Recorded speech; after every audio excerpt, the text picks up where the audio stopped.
All-Star guard Isaiah Thomas told ESPN that he has made significant progress with his injured hip toward a return in the 2017-18 season and has a message for NBA teams doubting his long-term prognosis. "I am not damaged," Thomas told ESPN on Tuesday. "I'll be back, and I'll be the same player."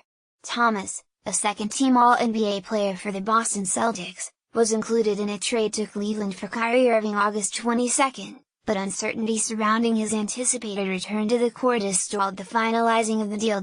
Cleveland and Boston officials started to engage each other on a solution on Tuesday, league sources told ESPN. Cleveland is no longer seeking one of the Celtics' top young players or significant draft picks, league sources said.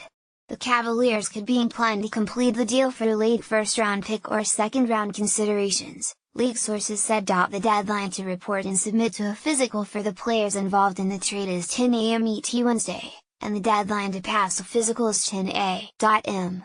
ET Thursday, per league rules. In an interview with ESPN on Tuesday afternoon, Thomas was forceful in his belief that the labrum injury that ended his season in the Eastern Conference Finals to Cleveland will not have a long-term impact on his career. "There's never been an indication that I wouldn't be back, and there's never been an indication that this is something messing up my career," Thomas told ESPN. "Maybe I am not going to be back as soon this season as everyone wants me to be, but I'm going to be back, and I'm going to be the same player again. No doctor has told me anything different than that."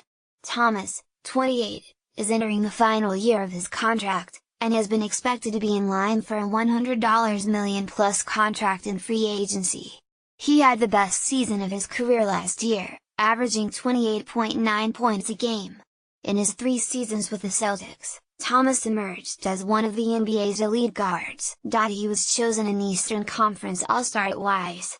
"I haven't had one doctor tell me that this injury is going to hurt my career," Thomas said.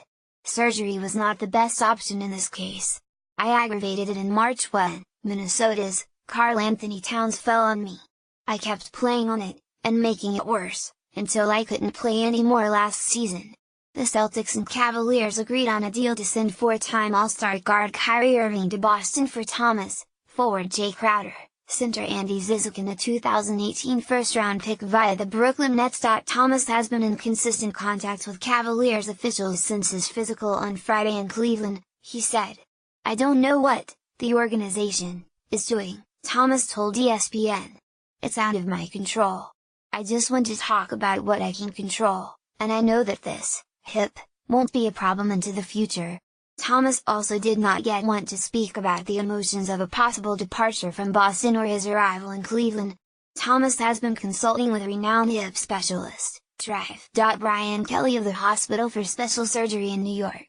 "He told me, I have seen hips worse in years with guys who played at a high level and had great careers," Thomas told ESPN. "At the moment, yes, I am injured, but I have made progress for May." Because Thomas is in the final year of his contract, which coincides with James' opt-out next summer, Cleveland has an urgency to get Thomas on the court this year. All along, Boston has believed it was clear in its assessment of Thomas' physical status and that the information was communicated to the Cavaliers in the conversations before Tuesday's trade, league sources said. In a telephone conference call with reporters after the trade was announced, Celtics general manager Danny Ainge admitted that Thomas' physical condition played some role in trading him to Cleveland as part of the Irving package. Cleveland had significantly valued the 2018 Nets pick in the trade, and Boston believed it allowed for Thomas' physical uncertainty in the current terms of the deal, league sources said.